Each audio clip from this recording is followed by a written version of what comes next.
Rev it up and welcome to Cars Yeah, show number 2356. Today, buckle up because we're going drag racing. Be prepared to be inspired. This is Cars Yeah, where you'll enjoy interviews with inspiring automotive enthusiasts. Mark Green is here to provide you with a fuel injection of automotive inspiration. So get in, sit down, buckle up, and get ready for a wild ride here on Cars Yeah.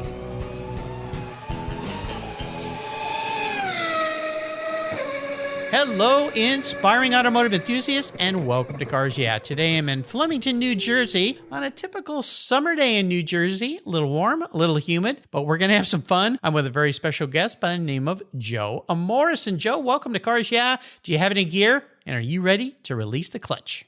Heck yeah, Mark, or should I say Cars Yeah, Mark, right? Yeah. Absolutely. Excited to be on the show, and thanks for having me. Well, absolutely. And telling a drag racer, are you ready to release the clutch is kind of a silly thing because you've gone through your whole life ready to release a clutch as you watch the Christmas tree countdown. But before we get into that world, I would love for you to share one little thing that maybe people don't know about you, Joe.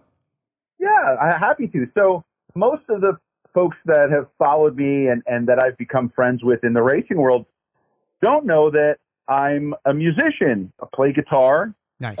Actually, mostly guitar. I play keyboards and bass as well.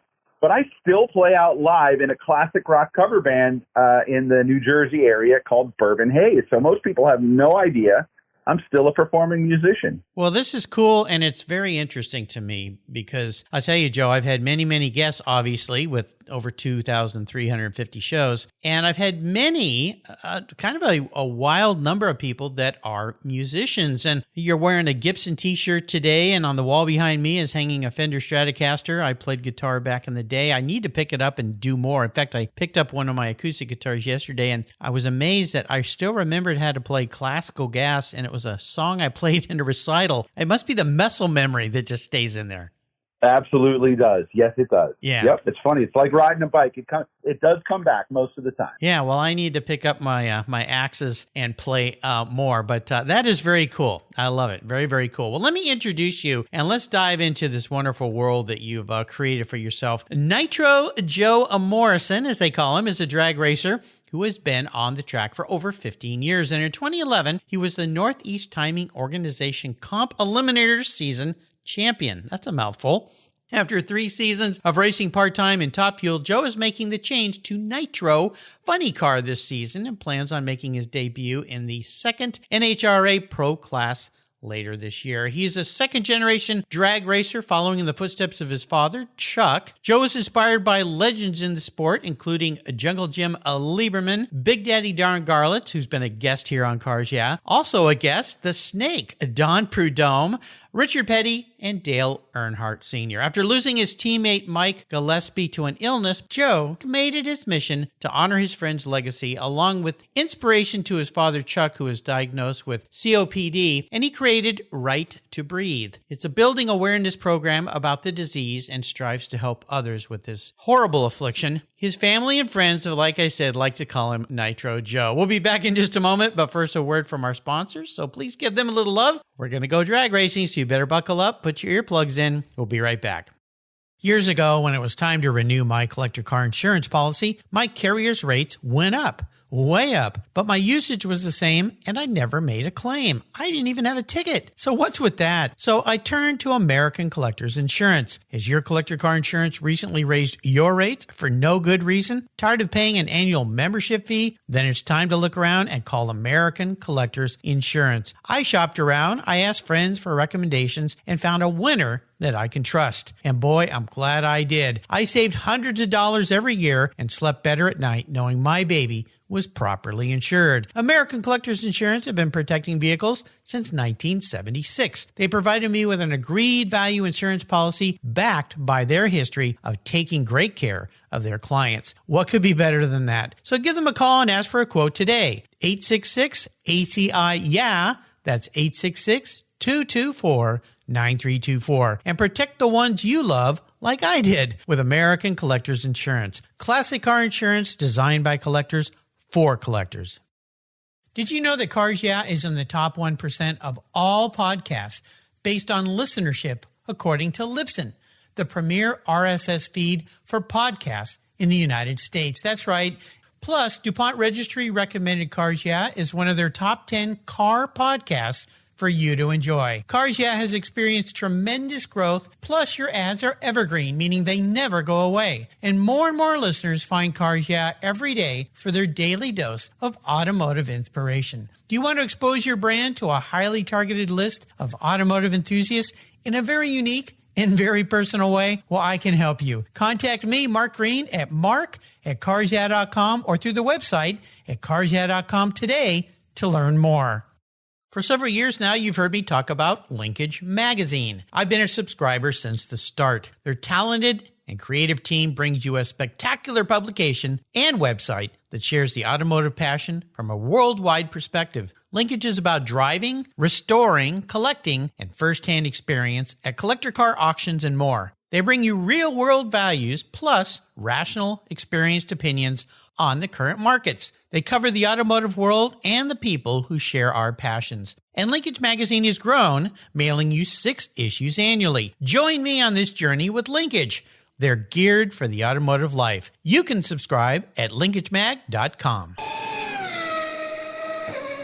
So, Joe, let's first start with this drag racing, because that's what we're here about today. And we're going to talk about Right to Breathe as well, because what you're doing there is wonderful. But let's go back to drag racing. Having a dad that was a drag racer obviously was a massive influence, and you followed in his footsteps. So tell us about that journey.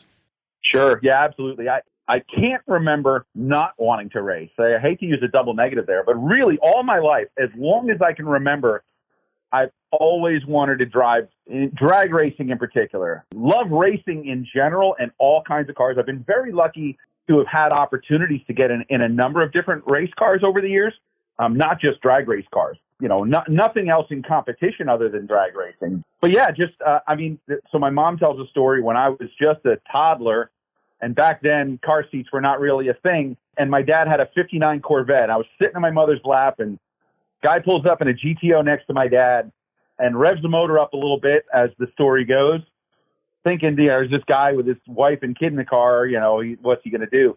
And of course, the light turns green. My dad whole shots the guy, takes off, banging gears in the Corvette. Oh my God. And my mother said I was jumping up and down, laughing, saying, "Do it again, Daddy. Do it again, Daddy." Yeah. So yeah, I don't even remember that, but evidently since before I can remember, I've loved it. I've absolutely loved it. In fact, Mom and Dad's first date was to Island Dragway in New Jersey, and Mom was still working in the timing tower while she was pregnant with me. So I can literally say I've been going to the races since before I was born. Before you were born. Wow. Well, nitro in the bloodstreams, I guess, and the smell of burnt rubber. Well, when was the first time that you were able to get into a drag car and go down a strip? So the funny story, I had it almost. So when I was 16, and here in New Jersey, you don't get your driver's license until you're 17. Mm-hmm. A friend of mine had a 1971 Dodge Challenger with a 340, and he was willing to let me race his car. And at that time, you had to be 18 in New Jersey to get a drag strip. So here I was, 16 years old, and I went down to Raceway Park on a Wednesday, all set to drive this car illegally. Fortunately, I say fortunately, and not at the time I was upset by it, rained out that night, never got to do it. So by the time I finally got to actually race, it was in a car that I bought. It was a 1970 Chevelle with a 350 that had been bored and stroked out to a 383. Had an M21 Muncie wide ratio 4-speed transmission, and it wasn't a true SS. It really was a Malibu that had been converted. So it had a 10-volt differential, open rear, not even a posi, 6-cylinder gears. It had a 273. So I went through the finish line in third gear at 105 miles an hour at about 5,500 RPM and running high 13-second quarter-mile time. So That was my first time down the drag strip, the Raceway Park in New Jersey. That's unfortunately now closed, but many great memories at that and the 2 other tracks here in New Jersey. Well, no kidding. And that started the trend. Tell us a little bit about the different types of drag racing that you've done, because you've done a multitude of different kinds of cars on the track, up to some very serious, fast, very high-end race cars. Thanks. Yeah, it really started out with that Chevelle, and I had some success with that car, took a break for a little bit, to chase a music career. So then finally in the late 90s is when I was building a Nova to go drag racing with and just putting it together piece by piece, not having a whole lot of money, but having the desire. So I just was building this thing slowly. In the midst of that, went and got my competition license in 2001 at Doug Foley's drag racing school.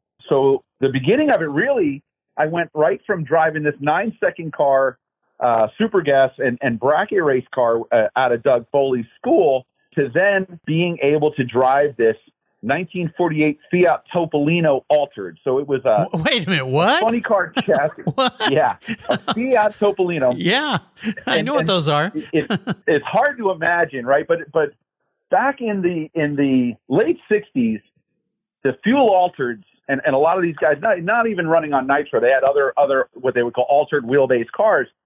They used a lot of these small, tiny cars like the Fiat Topolino and the T-Buckets and the Bantams were used as bodies on these altered wheelbase cars. Sure. Because the idea in drag racing is a great big powerful engine and as light a car as possible so that you could get down the strip in quick form, right? Yeah. So this car was now this was based on an alcohol funny car chassis. Most altereds and funny cars are similar other than what the body is on them anymore.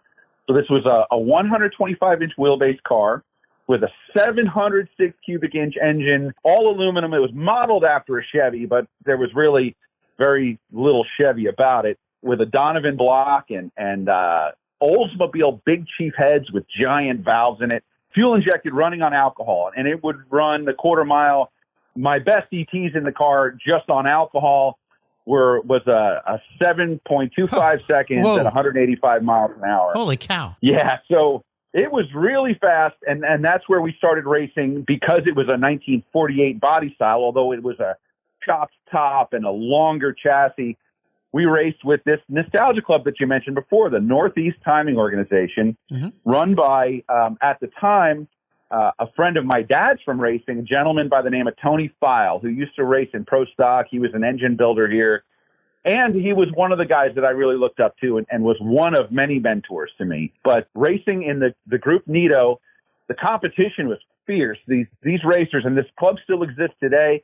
I'm proud to say I still have a bunch of friends there and an amazing organization. If you ever want to see some great nostalgia racing, go out and watch the guys and gals from the Northeast Timing Organization, or NITO, in the New Jersey, New York, Pennsylvania, Maryland. They race all tracks around the area. Wow. That was the car I got most of my laps in. And by the time we got into 2013, a couple of years after I had won the championship, I was very fortunate. That was when in 2013 is when I really first started pursuing a career driving professional nitro cars. And before that, I never thought it was even possible. My dad, unfortunately, had to give up racing when my brother and I were young, and my grandfather had passed away of lung cancer, and my dad had to take over the family business. So we kept going to the races, but I grew up believing that you had to be rich or that you had to be born into the right family in order to go drag racing. So with the fact that I got to race at all, to me, was a miracle. And then after having some success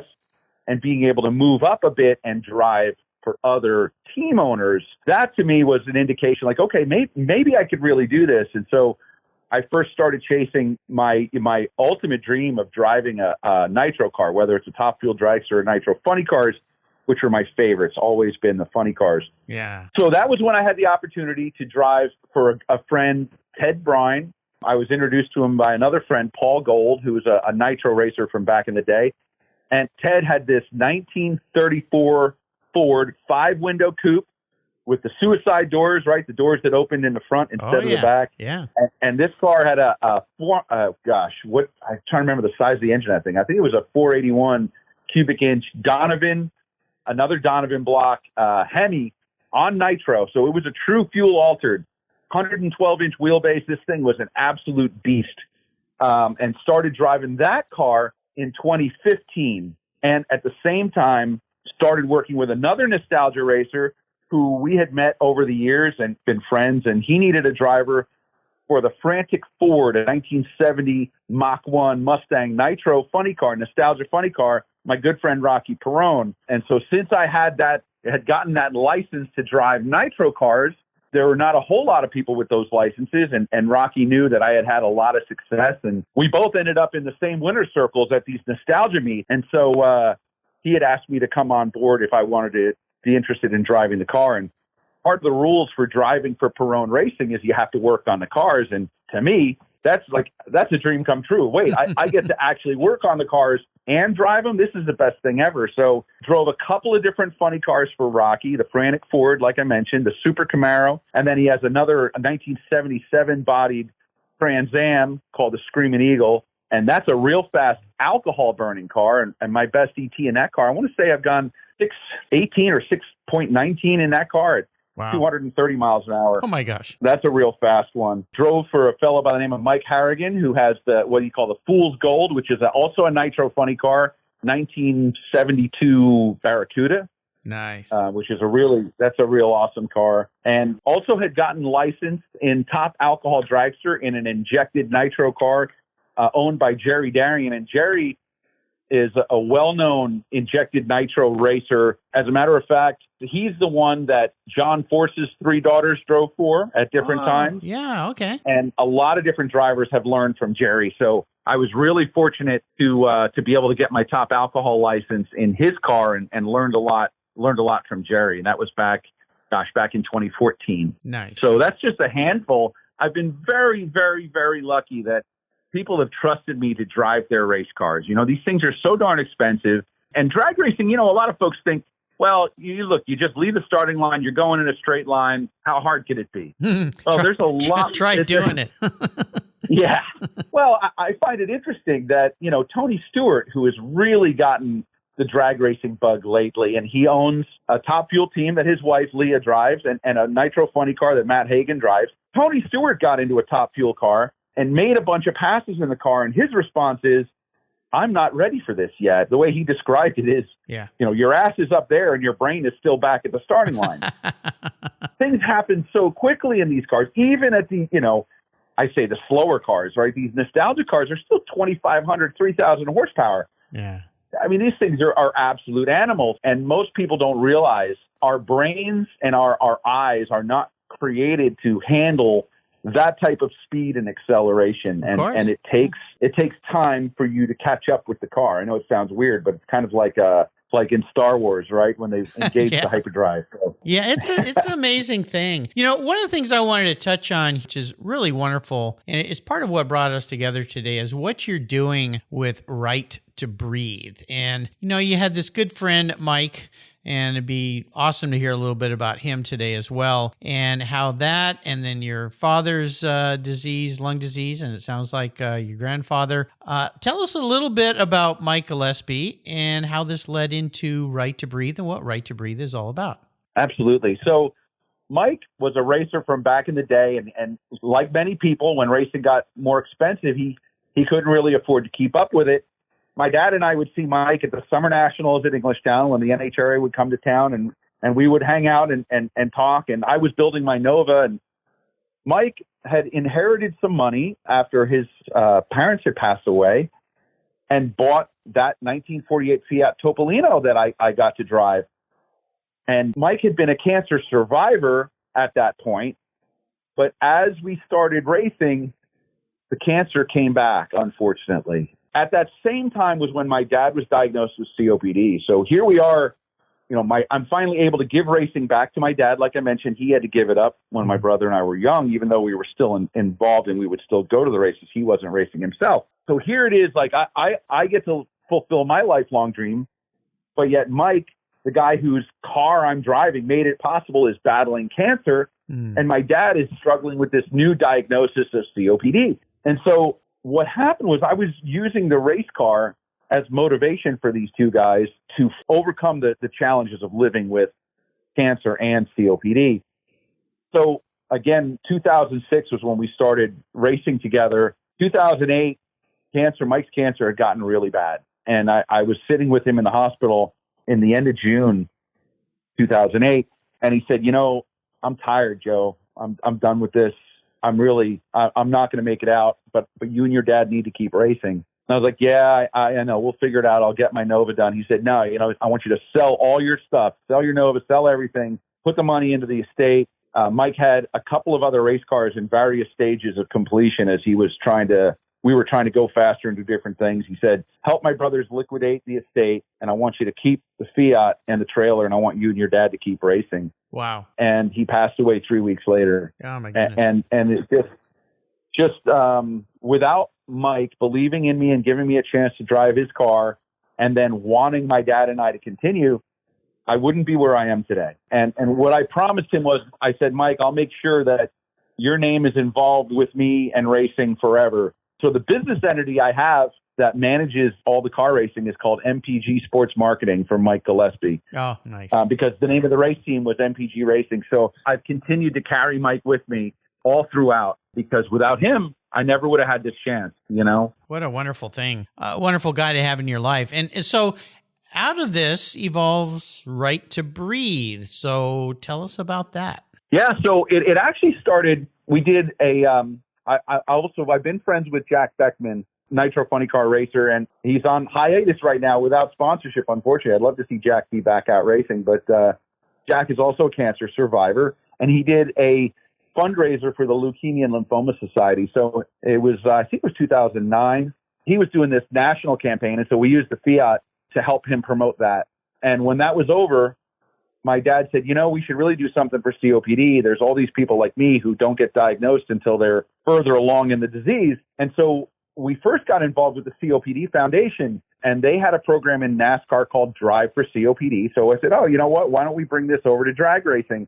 And so that's how we actually got started, was my dad saying, hey, you know what? There's all these people that have COPD and don't know it. According to the CDC, 12 to 14 million Americans have COPD and have not yet been diagnosed. Wow. And my dad didn't get diagnosed until he had lost about half of his lung function. And we found out through getting involved with the COPD Foundation that that's a common story. And I was like, that's completely unfair, right? There are these people that work their whole lives. They're finally able to sit back and do what they love to do. And yet now they're dealing with lung disease, right? Because it doesn't catch up to you until typically later in life. So we got involved with the COPD Foundation, but unfortunately, long story short, the funding for the Drive for COPD program went away and they were shutting the program down. And so I said, you know what, after all this work and what we're doing in drag racing and knowing that we're reaching people, I decided that we were gonna keep going. And so Tim Charlet and I, Tim's a friend of mine and co-founder in Right to Breathe, said, you know what, we're going to start our own organization. So in 2014, I founded Right to Breathe with Tim's help, and here we are 9 years later. And really, what we do is we provide free lung screenings at race events, as well as we run patient support groups and things like that. Knowing that there was a need there, knowing that there are these folks that have lung disease and don't know it, people need to know that becoming increasingly short of breath is not a normal sign of aging. Mm-hmm. And nobody's talking about it. And nobody's reaching the community that I love, which is the automotive enthusiasts, car lovers, car people, racing people, whether it's drag racing, NASCAR, motorcycle racing, you name it. The big groups like the American Lung Association aren't reaching out to us.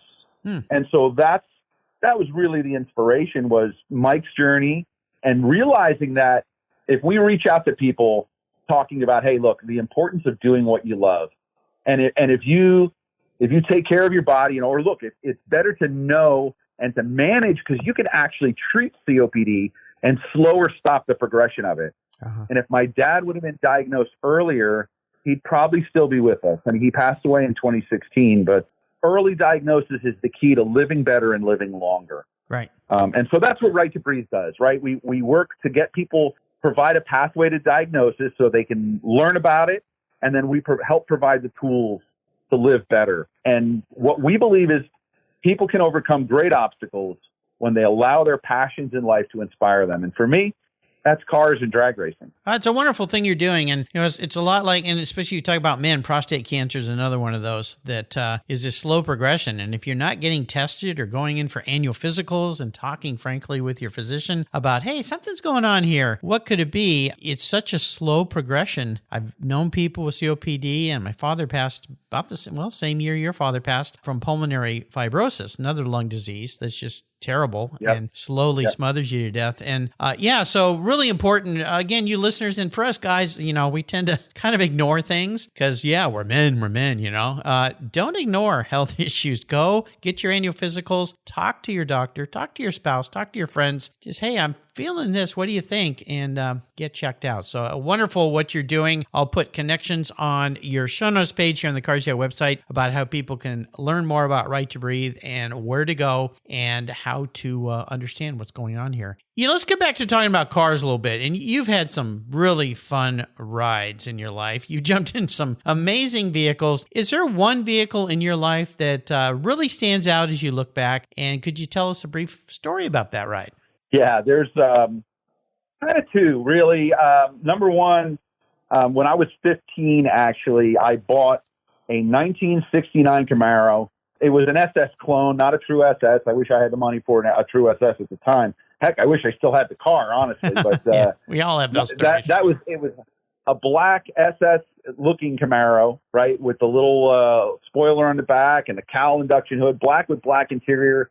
I basically pulled the engine out of the Chevelle, that 383 I talked about earlier, and threw it in the Camaro with a posi rear and a turbo 350 that I put a shift kit in it. That car was a ton of fun. I had finally gotten it finished during my senior year of high school, and I just driving that car around. I mean, we just had such a great time with that thing. The other vehicle I bought from my dad when his COPD had progressed to the point where he could no longer ride it. I have his 1990 Electra Glide Classic Harley Davidson. Oh. And with my good friend Rocky Perone, as I mentioned before, and his wife Donna, my wife Jen, we took a road trip to Sturgis a couple of years ago and rode through the Black Hills of South Dakota, had some amazing rides on the Harley. And so my dad always wanted to get to Sturgis, and I was finally able to get my dad's bike to Sturgis and had just some amazing rides. So nice. Those two, I would think, are kind of the most meaningful vehicles in my lifetime. I still have the Harley. Well, very cool. I love it. So let me crawl into your head a little bit here. Do a little car psychology. If you were reincarnated as a vehicle, not what you want to be, though. This is how you perceive yourself built into some kind of vehicle. What would you be, but more importantly, why? Oh, gosh. I would be a Nitro Funny Car. I kind of thought so. So I'm a drag racer because just in life in general, I'm either full throttle or I have the parachutes out. There is no in between with me. I'm an intense guy. I'm either 330 miles an hour or I got the parachutes out. And I'm working on myself constantly, and that's pretty much accurate of a Nitro Funny Car, right? You gotta rebuild the engine every time you run it down the track. So I feel like I'm a work in progress, and I'm constantly trying to be better. So yeah, I don't know. I'd be a Nitro Funny Car. Yeah, that makes sense. I see that. Absolutely. It's in your blood. Yeah. How about reading? We love books here. We love to recommend books, either audiobooks or reading books that might help people, or maybe something you've gleaned some valuable information from. Is there a book like that for you? There's two recently that I've gone through this year. I love audiobooks because I'm always so busy, but if I can be learning while I'm doing something else, I'm all about it. The two that really stand out this year in particular, a book called Atomic Habits by James Clear. Yep. I love that book. That's not necessarily new. It's a couple of years old, but I think it's a great book. And I've been incorporating some of the things in Atomic Habits into my life, and I think that's fantastic. Another one that I really like is called Never Split the Difference by Chris Voss. Chris was a was he CIA? He was or FBI? I can't remember which, of course. I should remember. He was a hostage negotiator. That's the main point. And learning how to negotiate from someone who was negotiating with people's lives on the line, I found it to be very interesting. So interesting book called Never Split the Difference by Chris Voss. I think that's fantastic. Awesome. Two great books. I love it. So before I let you go today, I'm a bit of an enabler, and I am going to enable you to go on what I call is the ultimate drive. Now, this could be a drive on a road somewhere, or it could be a run down a track somewhere, depending on what you want. I'm going to buy you anything in the world. Don't worry about the price. Park it in your garage. You can take it for a drive, and you can take anybody with you, including somebody from the past who's no longer with us, which opens up a world of opportunities for an amazing ride. What would the ultimate drive look like for you? Oh, boy, that's tough because there are so many people that I admire or that I would just love to sit and talk to. And I would be driving. I guarantee that. To pick a car, I am, there's some amazing vehicles, and I would love to drive a bunch of different ones, but pick one. I would love like a 2019 Z07 Corvette. I think it has 7-speed manual trans in that thing and the supercharged engine. And I love the stylings of it. The new Vets are great. The mid-engine cars are awesome, but I don't know. I love that 2019, man. I think, and the why the Z07 instead of the Z06 is the aerodynamic package with that and the whatever. I think it made 650 horsepower. I think that would be fantastic. Sure. Who would be with me? Oh gosh, if I had to pick one right off, I would go with Don Pernome. I'd go with the Snake, man. Nice. Taking a drive up the Pacific Coast Highway with the Snake in a Corvette, talking about drag racing in the 70s and 80s. I think that would be just outrageous. Yeah. He was a guest on the show not too long ago. If you missed that, you can go back and listen on the Cars Yeah website. I was so excited to have him as a guest because when I was a kid, I was building those Snake models, had the Hot Wheels models, and to be able to talk with the guy after all these years, wonderful man. He was a great guest. And it was just like pinch me moment. Like I'm talking to the Snake. This is pretty darn cool. Brought back a lot of wonderful memories. So no doubt that drive in that Z07 is going to be quite spectacular. You've taken us on a marvelous ride today, and I can't thank you enough, Joe, for taking a brief pit stop here from your very active lifestyle to spend it with me. And I want to do a quick shout out to our mutual friends, Doug and Marissa Campbell. They're the ones that introduced me to Joe. Doug and Marissa are awesome. Of course, they work with Superformance and Lance Stander and all the team there. Wonderful cars that go pretty fast and we can have some fun in. Before I let you go today, though, could you share maybe parting words of wisdom with us? Yeah, well, I want to thank Doug and Marissa for connecting us. They're wonderful people, and I'm just glad to know them, and they're absolutely fantastic. So thanks for that shout out because I wanted to confirm that. So parting thoughts, I think the biggest thing that I've learned in life, my dad spent many years working as a plumber, doing what he had to, not what he loved to, and that I kind of relived that to a certain extent, and in the fact that I thought I had to have a quote unquote real job and ran a landscape business because I had to, not because it's what I love to do.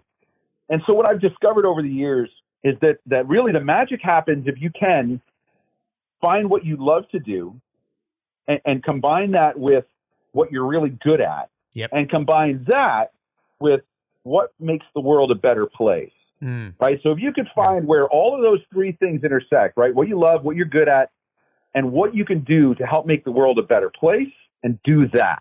Yep. And we tell ourselves all kinds of stories as to why it's not possible. But in my mind, I want to see people in the world doing what they love to do. Because imagine how much better the world would be if everybody was doing what they love to do, and how amazing humanity and how amazing our world would be if everybody could do that. So that's it. That would be my only thing is, I hope people listening are inspired to chase their dreams, and in a responsible way, obviously. You don't want to do something that's going to make you lose your house, but yeah, that's it, man. Do what you love and do what makes the world a better place. Well, you're hitting on all cylinders here, the trifecta of the magic of life, and it's really what Cars Yeah is all about. People who are inspiring automotive enthusiasts, which you certainly are, who have figured out a way to wrap their passion into their lives. And most importantly, what you hit on here, which I've learned after 2,356 now talks with inspiring people, find a way to help others.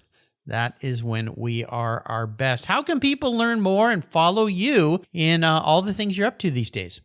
Well, I guess the easiest way there's two websites, right? NitroJoeMorrison.com. So we'd love to have people come check out the website and NitroJoeMorrison.com. Also, right2breathe.org, and that's RIGHT, the number 2, BREATHE.org. So cool. Again, right, the number 2, breathe. Don't forget the E on the end of breathe.org. That would be a great way for folks that want to learn more about what we're doing with the nonprofit. And of course, social media, man. I'm on Facebook. I'm on Instagram. I'm on Twitter still. I'm on TikTok. I'm just starting. I haven't played around with that too much. But the easiest way to find me is Nitro Joe. But Nitro, the chemical formula for nitro, which is CH3NO2 Joe. So if you go onto Facebook and search CH3NO2 Joe, you'll find me there. You'll find me on Instagram, Twitter. Like I said, those are the big ones. Would love to interact with people. I do have some help time to time with my social, but it's me.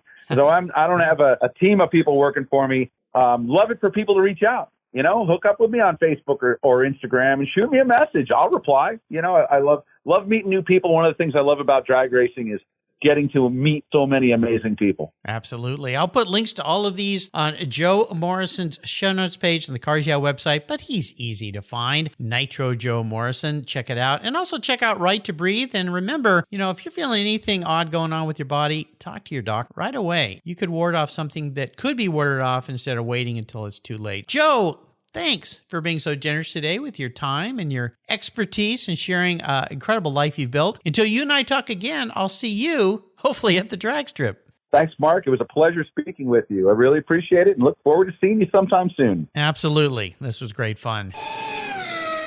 If you're listening to this program, there's a pretty good chance you believe what I believe, that the collector vehicles we love are more than just a means of getting from one place to the other. They're a part of our culture, our identity, and as a people, they bring us together at vintage races, classic car auctions, and 1,000-mile rallies. That's why I support the RPM Foundation, which exists to ensure that the critical skills necessary to preserve and restore these important vehicles aren't lost to time. RPM stands for Restoration, Preservation, and Mentorship, and their goal is to inspire the next generation of vehicle restoration professionals through its outreach programs. And they include Shop Hop, Off to the Races, the RPM Future Class, and many others. These programs engage talented young people across the country and connect them with mentors and a variety of opportunities in the industry. For more information on how the RPM Foundation is driving the future of collector vehicles skilled trade, visit rpm.foundation today. Thank you so much for joining us on today's ride here at Cars Yeah. Drive on over to carsyeah.com to find show notes and inspiring automotive fun. Download your free copy of Filler Up, a fun book filled with gorgeous photographs of fuel filler fun, including quotes from more inspiring automotive enthusiasts. Download your copy today, and we'll see you next time on Cars Yeah.